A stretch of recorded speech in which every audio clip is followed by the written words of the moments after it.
A tutti e bentornati a Liberamente, variazioni e scorribande qui su Radio Libertà. Allora sarà arcobaleno, ma sempre Eurosoviet è. Questa è la morale in estrema e inquietante sintesi di una delle notizie che trovate più riportate sui giornali di oggi. La sintesi della sintesi sta per esempio nel titolo di Libero: l'Europa ci impone i matrimoni tra gay. Qual è la storia? La storia di questi due cittadini, Jakub Kupriak e Mateusz Trojan, il primo di cittadinanza tedesca e polacca, il secondo solo polacca, che si sono sposati civilmente a Berlino, dove c'è questa possibilità. Una volta tornati in Polonia, hanno dato via una battaglia legale per trascrivere e far valere il loro matrimonio anche in Polonia, dove viceversa non è previsto dall'ordinamento legislativo polacco. Questa è la storia, che è un coacervo di storture, al di là anzitutto del merito, cioè di cosa uno ne pensi sulla possibilità di garantire il matrimonio tra omosessuali. Ma cos'è successo? Che la Corte di Giustizia europea ha stabilito che un matrimonio legalmente contratto in un paese dell'Unione deve essere riconosciuto in tutti gli altri Stati membri. In tutti gli altri Stati membri. Dicendo sostanzialmente, usando come cavillo il fatto che se un cittadino ha esercitato la propria libertà di circolare e di soggiornare in uno Stato membro diverso dal suo, può avvalersi dei diritti connessi a tale qualità, diritti tra i quali rientrano anche quelli relativi alla non discriminazione circa l'orientamento sessuale. E ci mancherebbe, diciamo noi, ma l'imperativo morale prima che legislativo di non discriminare una persona per il suo orientamento sessuale, cioè un individuo non deve essere discriminato per le sue scelte sessuali, il suo orientamento sessuale, il suo comportamento sessuale. Questa è una norma di civiltà.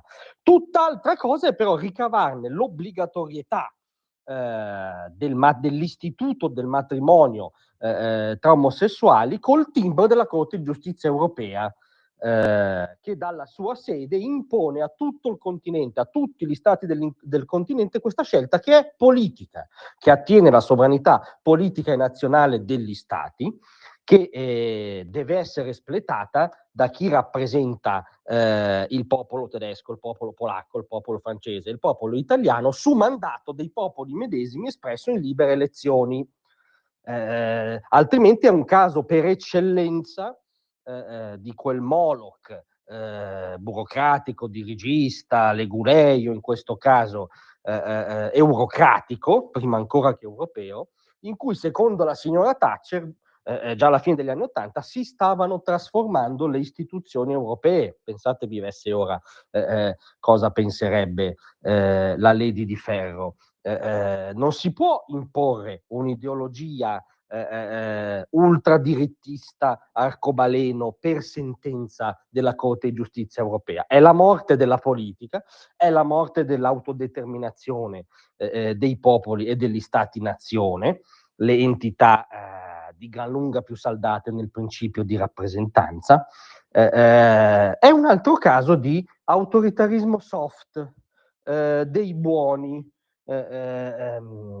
ma inquietante, ma fortemente inquietante, perché per esempio vuol dire che l'Italia si deve adeguare a questa sentenza per forza, anche se il popolo italiano ha dato il suo consenso a una coalizione, un programma di governo che non contempla la possibilità del matrimonio tra omosessuali, non la discriminazione degli omosessuali. La discriminazione dell'individuo omosessuale non ha cittadinanza in uno Stato, in una convivenza liberale, ma la possibilità del matrimonio, dell'equiparazione dell'istituto del matrimonio alle coppie omosessuali è una scelta politica che deve essere saldata ancora nel principio di rappresentanza, altrimenti diventa l'imposizione sì di un Eurosoviet per bene, buonista, formalmente inappuntabile, arcobaleno, ma sempre Eurosoviet è, e a noi il Soviet non piace in nessuna veste.